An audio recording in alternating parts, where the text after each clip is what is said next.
esse não é o canal oficial, mas mesmo assim, curte e deixe o like e se inscreva. Bora lá?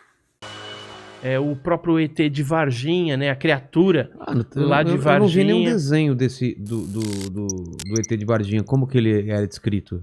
Você não viu? Eu Não, trouxe uma você tem aí? pasta, trouxe uma pasta com um desenho feito por um militar que Ah. capturou a criatura. Ele fez o desenho pra mim, né? Me contou a história. Eu tô pra ir pra Minas pra gravar com ele agora, ele contando como que foi a experiência de capturar essa criatura lá. Tá.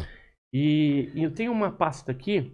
Então ele onde seria tem gama, várias- seria um tipo gama. Seria o Gama, isso.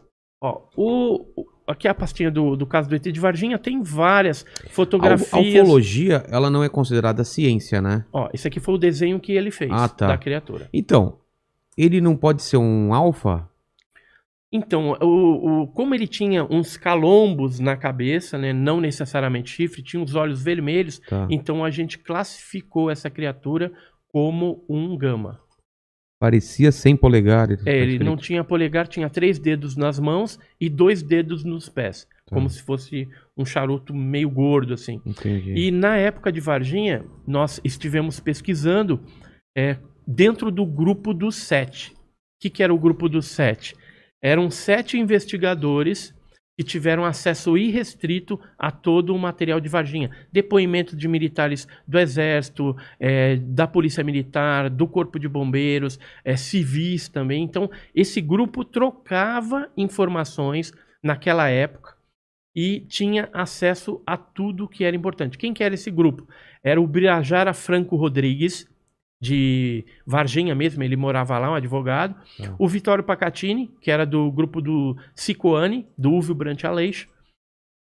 Tinha o Claudeir Covo, falecido Claudeir Covo, que era esse engenheiro, um cara super sério. E eu era o 4º homem, né, do grupo dos 7, porque eu era vice-presidente do INFA, que era o grupo que o Claudeir presidia aqui em São Paulo. Aí eu chamei o meu vice-presidente lá do Guarujá, que eu era o presidente do GUG, Grupo Ufológico do Guarujá, que é o Jamil Villanova. Como ele era muito expert em desenho, você também né?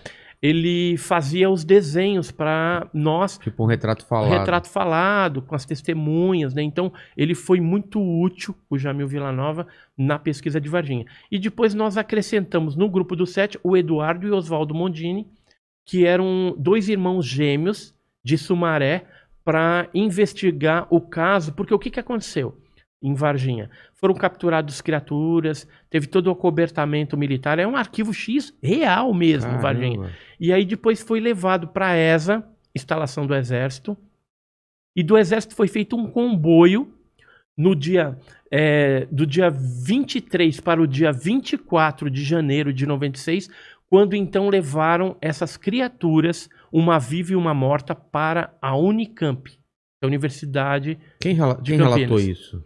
Pessoas que trabalham com o Badam Palhares, né, que estavam lá na Unicamp, e militares que participaram desse comboio. Caramba. Ou seja, eles foram para lá, levaram as criaturas e entregaram para o Badam Palhares. Eu cheguei a conversar e ter o depoimento de 2 enfermeiras que viram essa criatura lá. O próprio Badam chegou a dar com a língua nos dentes algumas coisas, embora ele negue, né? Todo mundo nega, né? O Exército nega, a Polícia Militar nega, o Corpo de Bombeiros, o pessoal do hospital, porque foi intimidado ali, então nega. E na Unicamp eles também negam, Então, embora a criatura passou por lá e os americanos depois estiveram lá e levaram essa criatura. Uma delas ficou no Brasil, foi para Iperó, que é uma base da morta Marinha. ou a viva? Então, aí a gente não sabe, se foi Aqui a viva ou a morta. Eu acredito que é morta, A entendeu? morta, né? Você acha que os Estados Unidos vai deixar viva Não, aqui? os Estados Unidos pega tudo da gente, cara. Tudo. Então, mas a quem interessa acobertar isso? Porque não seria bom divulgar essas coisas para a população? Qual é a vantagem de calar todo mundo? Depende, né? Você tem que ver algumas coisas e a forma de como que vai divulgar isso para a população. Por que que os militares acobertam e não divulgam? Primeiro fator é pânico.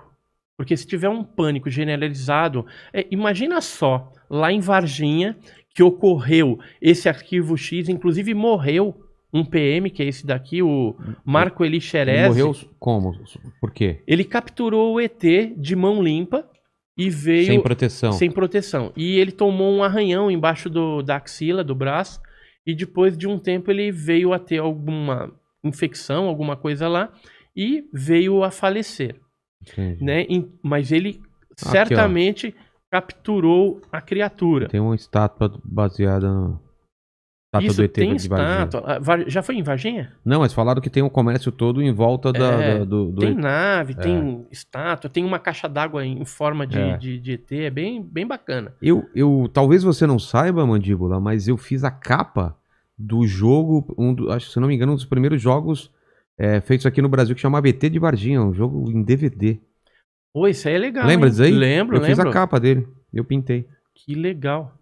E, olha aqui, então, aqui, esse todos é de Varginha? Tudo de Varginha, desenhos. Esse aqui foi feito por militares que capturaram no Rio Verde uma dessas criaturas meses depois que aconteceu o fato com as meninas. Todos relatam as coisinhas na cabeça aqui, né? Os calombinhos na mão. Isso.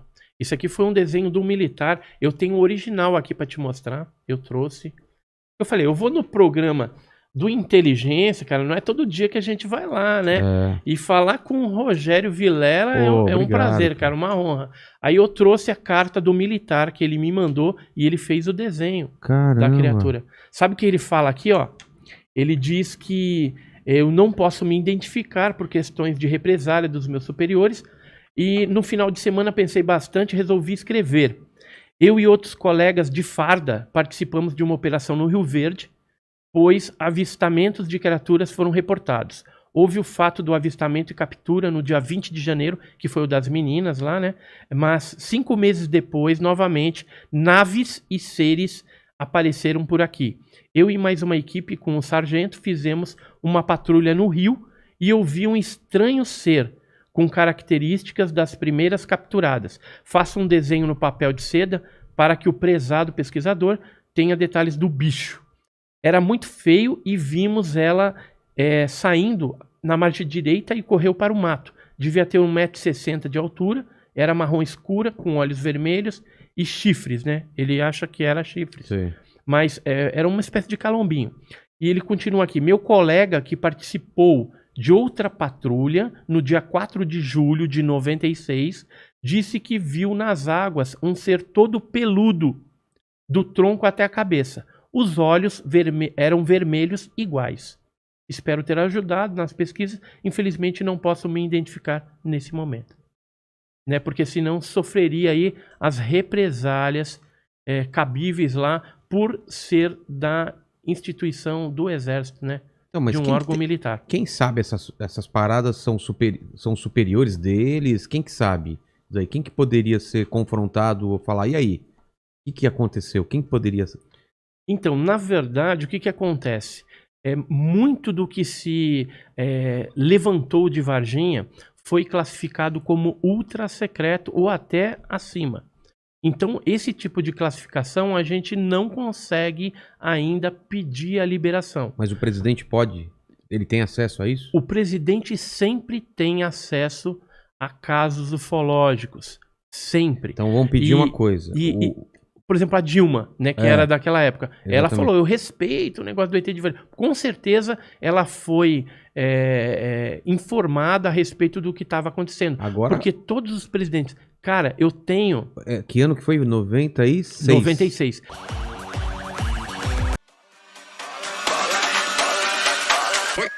Vamos lá, vai.